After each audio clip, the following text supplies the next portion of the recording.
नमस्कार दोस्तों, स्वागत है आपका अपने चैनल दक्ष कंपटीशन क्लासेस में। दोस्तों आज हम बात कर रहे हैं यूपी SSC यानी उत्तर प्रदेश अधीनस्थ सेवा चयन आयोग की जीके की संपूर्ण जानकारी पर।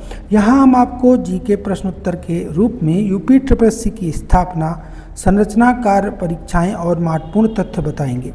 अगर आप यूपी SSC पेट, लेखपाल, वीडियो या किसी भी यूपी SSC परीक्षा की तैयारी कर रहे हैं तो यह सेशन आपके लिए बेहद महत्वपूर्ण साबित हो सकता है। तो चलिए शुरू करते हैं तैयारी का यह खास सफ़र।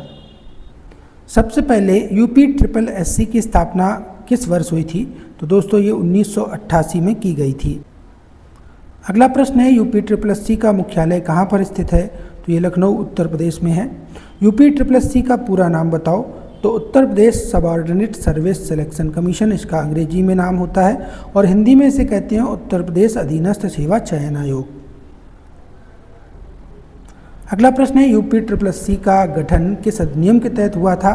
तो दोस्तों उत्तर प्रदेश अधीनस्थ सेवा चयन आयोग अधिनियम 2014 द्वारा इसका गठन किया गया था। अगला प्रश्न है यूपी SSC किस प्रकार की भर्तियां करवाता है? तो ये राज्य स्तरीय समूह सी और समूह बी की भर्तियां करवाता है। अगला प्रश्न है यूपी SSC का मुख्य कार्य क्या है? तो दोस्तों ये उत्तर प्रदेश सरकार के विभिन्न विभागों में रिक्त पदों के लिए भर्ती आयोजित करता है और भर्ती पूरी करने का काम करता है। अगला प्रश्न है यूपी SSC किन भर्ती परीक्षाओं का आयोजन करता है? तो दोस्तों ये पेट, लेखपाल, video, junior assistant, stenographer, forest guard, clerk और मंडी परिषद आदि भर्ती परीक्षाओं का आयोजन करता है। दोस्तों पेट का पूरा नाम होता है प्रीलिमिनरी एलिजिबिलिटी टेस्ट। अगला प्रश्न है यूपी SSC पेट का उद्देश्य क्या है? तो दोस्तों प्रारंभिक पात्रता परीक्षा कराना ताकि अन्य भर्तियों के लिए योग्य उम्मीदवारों का चयन हो सके। अगला प्रश्न है यूपी SSC किस प्रकार की चयन प्रक्रिया अपनाता है? तो दोस्तों ये लिखित परीक्षा, शारीरिक परीक्षा, टाइपिंग स्किल टेस्ट और इंटरव्यू पद के अनुसार अपनाता है।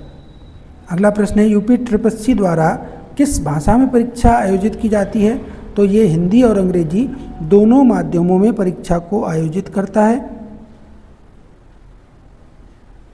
अगला प्रश्न है यूपी SSC के अध्यक्ष की नियुक्ति कौन करता है? तो दोस्तों ये उत्तर प्रदेश के राज्यपाल के द्वारा की जाती है। अगला प्रश्न है यूपी SSC में कुल कितने सदस्य होते हैं? तो एक अध्यक्ष और 5 अधिकतम सदस्य हो सकते हैं।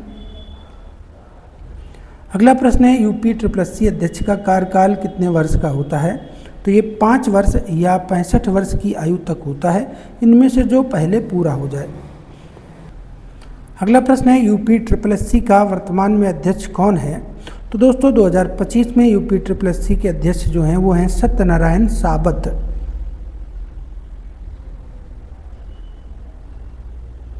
अगला प्रश्न है यूपी SSC पेट की शुरुआत कब हुई थी? तो ये वर्ष 2021 में पेट की शुरुआत हुई थी। अगला प्रश्न है पेट परीक्षा का आयोजन हर साल किस उद्देश्य से होता है?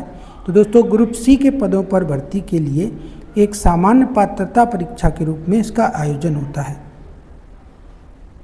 अगला प्रश्न है पेट पास करने के बाद कौन सी भर्ती दी जा सकती है?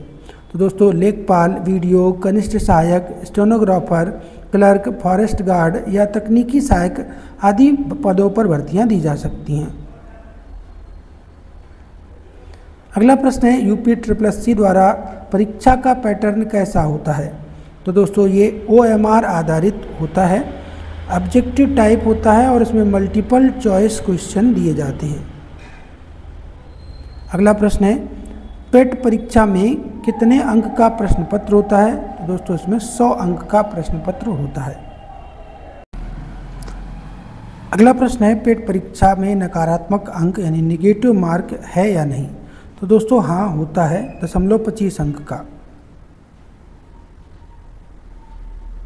अगला प्रश्न है यूपी SSC मुख्य रूप से किस राज्य के अभ्यर्थियों के लिए है? दोस्तों उत्तर प्रदेश राज्य के लिए। अगला प्रश्न है यूपी SSC की आधिकारिक वेबसाइट कौन सी है? तो upSSC.government.in। अगला प्रश्न है यूपी ट्रिपल एस सी में भर्ती के लिए न्यूनतम शैक्षणिक योग्यता क्या होती है? तो दोस्तों हाई स्कूल, इंटरमीडिएट और ग्रेजुएशन होती है, जो कि पद के अनुसार होती है। अगला प्रश्न है यूपी ट्रिपल एस सी पेट का स्कोर कितने समय तक वैध रहता है? तो दोस्तों ये 1 वर्ष तक वैध रहता है। अगला प्रश्न है यूपी ट्रिपल एस सी पेट पास करने के बाद मुख्य परीक्षा किसके द्वारा आयोजित की जाती है? तो दोस्तों ये परीक्षा भी स्वयं यूपी ट्रिपल एस सी आयोजित करता है। तो दोस्तों आपने जाना यूपी ट्रिपल एस सी से जुड़े 25 महत्वपूर्ण जीके प्रश्न। ये प्रश्न आपकी पेट परीक्षा के लिए बल्कि यूपी ट्रिपल एस सी की सभी भर्ती परीक्षाओं के लिए बेहद काम के हो सकते हैं। अगर यह सामग्री आपको पसंद आई हो तो इसे दोस्तों के साथ ज़रूर शेयर करें और पढ़ाई को और मजबूत बनाएं।